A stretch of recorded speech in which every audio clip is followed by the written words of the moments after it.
Halo semuanya, welcome back. Kayaknya kalau diperhatiin, JBL selalu mengupdate seri Go mereka setiap 3 tahun sekali. Dan 3 tahun sejak JBL Go 2 pertama kali berada di pasaran, tahun ini kita kedatangan seri terbaru mereka, JBL Go 3 atau Go 3. Dan sepertinya memang baru sekitar 2-3 bulan terakhir ini aja, JBL Go 3 yang resmi garansi EMS hadir di tanah air. Biasa, produk JBL sering banget lambat masuk ke Indonesia, teman-teman. Seperti biasa, JBL Go 3 ini saya beli dengan duit saya sendiri di harga Rp549.000 di salah satu marketplace di Indonesia, lengkap dengan garansi EMS. Saya akan share link pembelian di deskripsi video, teman-teman. Dan speaker ini sudah bersama saya selama kurang lebih hampir sebulan terakhir. Jadi saya punya cukup waktu buat mereviewnya. Dan dengan harga 500 ribuan, kita akan lihat apakah tiny speaker terbaru dari JBL ini worth it atau enggak. Mengingat di harga yang jauh lebih murah, ada beberapa tiny speaker yang secara price to performance cukup excellent. Dan di harga 500 ribuan saat ini pun, ada beberapa Bluetooth speaker yang punya power, sound quality,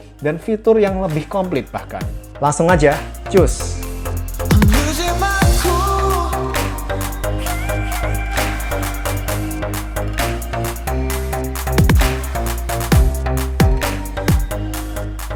Well, seperti halnya kebanyakan speaker JBL lainnya, JBL Go 3 ini ada banyak banget varian warnanya. Yang saya ambil ini agak nggak biasa ya, warna hijau lumut dengan aksen kuning ungu gitu. Unik aja, JBL Go 3 ini saya rasa JBL Go yang paling beda sendiri desainnya. Rame banget, perpaduan rajutan fabric dan tempelan silikon dipakai di sini. Kontras banget sama JBL Go 2 dan JBL Go yang jauh lebih simple, lebih polos. JBL Go 3 ini agak lebih tebal dari JBL Go 2, namun masih berasa pas kok di genggaman tangan. Dan dengan panjang dan lebar yang kurang lebih sama. Saya berharap dengan bodi yang lebih tebal bisa bikin bass JBL Go 3 jadi lebih dapet ya daripada di JBL Go 2. Nanti kita akan lihat di segmen audio. Kalau di JBL Go 2, semua pertombolan ada di bagian atas, teman-teman. JBL Go 3 cuma menyisakan 3 tombol di bagian atas, yakni tombol play, pause, dan volume up, volume down. Sedangkan tombol Bluetooth pairing, tombol power, dan indikator LED sekarang telah berpindah ke bagian samping kanan speaker. Komplain minor yang sama dengan saat review Fit 3 kapan lalu. Di bagian bawah speaker ini, ada garis-garis guratan buat bantu nopang speaker, semacam kaki-kaki gitulah. Dan berpindah ke sisi samping lainnya, ada simpul buat gantungin speaker ini. Lumayan berguna kalau kalian bawa speaker ini sambil bersepeda gitu ya misal. Nice touch. Ada silikonnya juga di sini buat ngemudahin genggaman jari. Perhatian ke detailnya di sini saya acungin jempol, teman-teman. Tapi tentunya di sini hal yang saya jelas nggak suka dari desain speaker ini, port USB-C-nya dibiarin tanpa cover. Sama seperti di JBL Flip 5 dan Anker Soundcore 3. Dan sama kayak dua speaker itu tadi, di JBL Go 3 juga sudah nggak ada jack 3,5 mm. Jadi cuma bisa dipakai buat play music via Bluetooth aja. Sayang banget di sini. USB-C portnya di sini udah upgrade dari micro USB di JBL Go 2. Baterai JBL Go 3 sendiri diklaim bisa kasih playtime music, sayangnya cuma selama 5 jam. Tapi wait. Jangan tertipu sama angka 5 jam ini. Karena waktu saya tes sendiri di volume 50% dengan menggunakan playlist yang biasa saya pakai buat tes baterai, JBL Go 3 bisa bertahan selama 16 jam 46 menit. Wow. Sebagai catatan aja di sini, volume 50% di JBL Go 3 lebih kenceng daripada volume yang sama di JBL Go 2 dan Eagle Fit 3. Sekitar 5-10% lebih kenceng. Saya pun coba iseng-iseng lagi tes baterainya, kali ini di volume 80%. Dan speaker ini, JBL Go 3, bisa bertahan selama 5 jam pas kali ini. Jadi mungkin rating 5 jam yang dimaksud JBL di sini untuk volume 80%. And mind you, volume 80% di speaker ini saya rasa udah lebih dari cukup buat dipakai buat dengerin musik di small room, ruangan kecil seperti kamar tidur gitu. Move on, seperti JBL Go 2, Go 3 juga sudah IPX7 rating. Berarti bisa tahan ditenggelamin dalam air hingga kedalaman 1 meter selama 30 menit. Dan buat kalian yang suka bawa speaker ke tempat yang dalam, nggak perlu khawatir karena speaker ini juga mengapung guys. Beralih ke fitur Bluetooth-nya sekarang. JBL Go 3 sudah dilengkapi dengan salah satu versi terbaru, yakni Bluetooth versi 5.1. Dan di tempat terbuka, saya bisa berjalan membawa JBL Go 3 ini menjauhi source audio saya, yakni HP saya di sini, hingga sejauh 60 meter teman-teman, sebelum sinyal Bluetooth mulai mengalami gangguan di sini. Angka 60 meter ini oke banget untuk ukuran Bluetooth speaker. Dipakai buat streaming YouTube, Netflix, Disney, saya nggak ngerasa ada delay, baik waktu dipakai di HP Android maupun di iPad saya. Aman-aman aja. Kodeknya seperti kebanyakan speaker lain, baru support SBC, dan di JBL Go 3 ini nggak ada mikrofon teman-teman. Jadi kalian nggak bisa pakai JBL Go 3 ini sebagai speakerphone untuk menjawab panggilan. Kalau gitu, sekarang kita langsung aja ke audio sample. Silakan pakai perangkat audio kalian, dan kita akan dengerin comparison audio dari JBL Go 3 ini dengan pendahulunya dan juga dengan beberapa kompetitornya di sini. Yuk, langsung aja.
Sign, my dear, for old lang syne.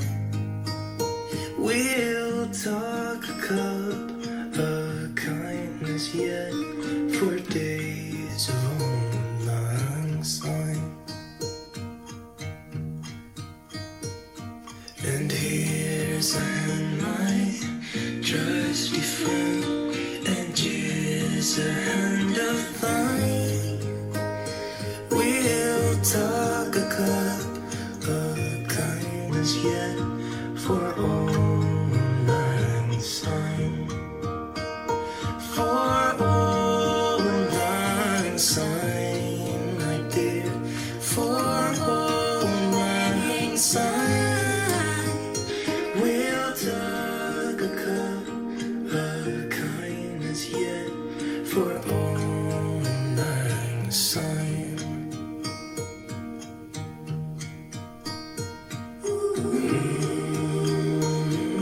Oke teman-teman, pertama-tama secara volume, JBL Go 3 ini salah satu tiny speaker terkencang yang pernah saya coba. Volumenya lebih kencang dari JBL Go 2 maupun Eagle V3. Bedanya sekitar 10% di sini. Lalu volume 65% di JBL Go 3 kurang lebih sama kencengnya dengan volume sekitar 50% di Anker Icon Plus. Lihat sendiri beda fisiknya teman-teman. Dan beda volumenya nggak sampai 20% di sini. Sekarang, gimana dengan audionya sendiri?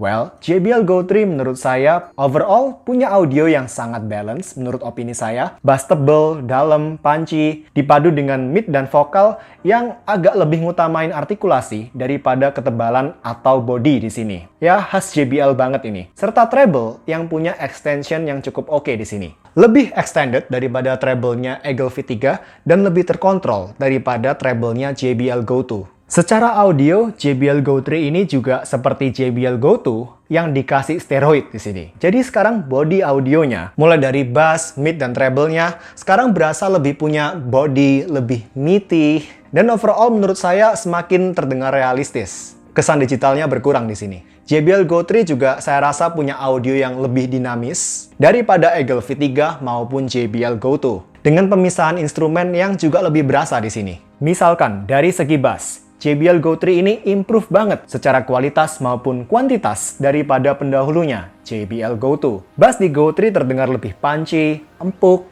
lebih dalam, dengan tekstur bass yang lebih keluar daripada speaker-speaker lain di audio sampel tadi. Di lagu Low Key-nya Nicki, di menit kedua, detik 16 di lagu itu, ada suara gaung bass, seperti dum gitu. Dan bagian ini terdengar paling dalam dan paling keluar di JBL Go 3. Disusul oleh Eagle V3 yang masih agak terdengar juga, tapi gaungnya tetap nggak sedalam dan sekenceng di JBL Go 3. Sedangkan di JBL Go 2 atau Sony XB01, gaungnya bahkan hampir nggak kedengeran. Cuma kayak bisikan aja. Gitu aja. Meh. Secara treble, JBL Go 3 bisa kasih treble yang lebih tebal dan lebih berasa nyentak daripada JBL Go 2. Dengan resolusi yang lebih oke juga di sini. Sedangkan treble JBL Go 3 versus treble Eagle V3, menurut saya kalau saya boleh kasih penilaian, berada di level yang kurang lebih sama. Di mana saya rasa JBL Go 3 lebih unggul dalam hal extension treble dan juga agak lebih unggul dalam hal resolusi. Sedangkan Eagle V3 agak lebih unggul dalam hal ketebalan treble. Jadi treble-nya kayak lebih punya body, lebih berasa tebel gitu. Dan juga hentakan treble-nya lebih berasa di V3. Kayak pukulan simbal gitu, lebih berasa punya hentakan, cetar gitu. Kayak lebih punya attack di V3 daripada di JBL Go 3. Tapi, well, tenang aja. Treble di kedua speaker ini menurut saya termasuk yang cukup refine dan sama sekali bukan tipe yang nusuk atau pedes gitu teman-teman. Beralih ke mid-range sekarang. Secara mid dan vokal, JBL Go 3 bisa kasih keseimbangan yang oke banget antara ketebalan vokal dengan detail tekstur vokal. Artikulasi vokal, mulai dari suara cewek sampai suara cowok, terdengar refine di JBL Go 3. Suara konsonan S-nya di sini nggak lebay, nggak seperti di JBL Go 2 yang kadang masih terdengar lebay dan kurang terkontrol. Bahkan waktu di-compare sebelah-sebelahan dengan Eagle V3, bunyi S di V3 terdengar masih sedikit lebih nusuk kadang-kadang daripada di JBL Go 3 yang relatif lebih stabil dan lebih terkontrol di sini, lebih aman di kuping. Lalu vokal cowok suara berat pun masih oke banget di JBL Go 3 ini. Misal dipakai buat dengerin lagu-lagu country-nya Blake Shelton gitu, masih oke banget. Nggak berasa kurang tebel, dan detail vokalnya cukup keluar. Overall, secara clarity dan artikulasi mid-range, JBL Go 3 menurut saya masih agak lebih oke daripada Eagle V3 maupun apalagi JBL Go 2. Hal ini cukup berasa ketika dipakai buat dengerin lagu-lagu classical, jazz, instrumental piano. Keluaran mid-range JBL Go 3 di lagu-lagu genre-genre classical ini berasa lebih natural daripada di V3 maupun JBL Go 2. Dalam hal detail di audionya overall, saya rasa JBL Go 3 bisa menampilkan audio secara lebih full dengan detail-detail minor yang lebih keluar daripada di Eagle V3 maupun JBL Go 2. Sebagai perbandingan, dua speaker ini secara presentasinya mereka lebih musatin ke bass, vokal, dan instrumen-instrumen utama. Tapi kayak instrumen-instrumen di background, detail-detail minor, berasa agak tenggelam dan kayak dianak tiriin gitu teman-teman. Sedangkan JBL Go 3 bisa ngebikin detail-detail musik di background yang agak ketutupan di Go 2 dan V3 ini jadi lebih keluar. Untuk harga 500 ribuan pun, I would say ini presentasi mid yang one of the best. Terlepas dari speaker ukuran berapapun yang ada di kisaran harga ini teman-teman. Sekaligus menjadi penyambung ke topik kita berikutnya. Untuk harga 500 ribuan, sebenarnya worth it nggak sih beli JBL Go 3 ini? Layak nggak sih? Saya yakin tiap orang punya pendapat yang beda-beda. Tergantung apa yang kalian prioritasin. Buat orang-orang yang lebih mentingin power, kuantitas dan kualitas bass, audio yang lebih mengisi ruangan dengan presentasi soundstage yang lebih lebar, jelas JBL Go 3 ada di urutan bawah untuk harga 500 ribuan. Ada speaker-speaker kayak Anker Icon Plus gitu misalkan, yang kalau kalian nggak masalah dengan ukuran yang lebih gede, Icon Plus bisa kasih power lebih oke, bass jauh lebih dalam dan lebih berkualitas, soundstage yang lebih melebar dan lebih mengisi ruangan untuk harga yang kurang lebih sama. But wait, bukan berarti Anker Icon Plus unggul sepenuhnya dari JBL Go 3. Jangan tertipu ukurannya teman-teman. Paling enggak, ada satu aspek yang menurut saya JBL Go 3 masih lebih unggul daripada Anker Icon Plus. Apa itu? Kualitas mid-range-nya. By default-nya, ketika di-compare sebelah-sebelahan dengan JBL Go 3 tanpa di EQ di sini, output mid-range dan vokal di Anker Icon Plus ini berasa kayak lebih plain, kayak lebih polos gitu, minim fidelity, dan artikulasinya overall berasa kayak lebih kaku gitu. Edgy. Kalau dibandingin sama artikulasi mid-range di JBL Go 3 yang lebih punya fidelity, resolusinya juga saya rasa lebih oke, dan berasa lebih realistis di sini. Kadang memang aspek-aspek kualitas tertentu nggak bisa bohong. Saya coba berpindah ke mode voice di Icon Plus pun, meskipun kualitas vokal di Icon Plus sekarang jadi lebih oke, teksturnya lebih keluar, dan artikulasinya lebih dapet, tapi tetap aja, somehow belum bisa nyamain tuningan defaultnya JBL Go 3 dalam hal mid-range-nya di sini. Bagi yang nggak begitu butuh power gede, bukan bass head akut, dan sangat mentingin kualitas dan resolusi mid-range gitu misalkan, buat orang-orang ini, mungkin JBL Go 3 bakal lebih menarik daripada Icon Plus. Saya bisa paham di sini. Belum lagi ada dukungan nama besar JBL yang punya pengalaman lebih panjang di dunia speaker. Sementara Icon Plus di sini menawarkan keunggulan yang berbeda, kayak power lebih gede, soundstage yang lebih lebar dan lebih mengisi ruangan, app support, dan lain-lain. Pada akhirnya, ya kembali soal pilihan, selera, dan kebutuhan audio masing-masing. Oke teman-teman, overall, apakah saya merekomendasikan JBL Go 3 ini?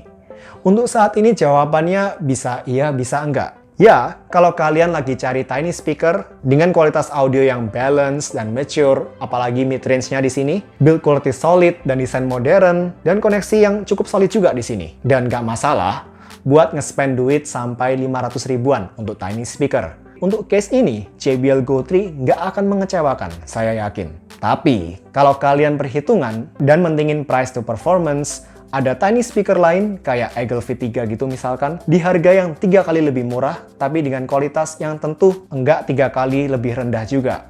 In fact, jadiin 2 speaker Eagle V3 di mode TWS udah cukup buat ngalahin power dari satu unit JBL Go 3. Tergantung skenario kalian mau pakai speakernya kayak gimana. Kalau ada hal yang disayangkan, tentunya hal-hal yang berkaitan dengan non-audio. Seperti absennya jack 3,5 mm buat wired connection. Padahal di JBL Go 2 masih ada. Nggak ada penutup atau cover untuk charging portnya. Dan absennya mikrofon untuk call. Tapi untungnya, sound quality menjadi poin penyelamat dari JBL Go 3 ini menurut saya. Di harga yang relatif nggak murah untuk ukuran tiny speaker saat ini. Mungkin kalau harganya nanti sudah drop ke 400 ribuan, ini menjadi sangat-sangat recommended banget menurut saya. Oke teman-teman, kira-kira itu dulu aja yang bisa saya sampaikan di video kali ini. Semoga bisa bantu jadi referensi atau pertimbangan buat kalian, khususnya kalian yang memang saat ini sedang menimbang-nimbang untuk membeli JBL Go 3 ini. Kalau gitu saya pamit, sampai jumpa di video berikutnya. See you guys, take care, bye.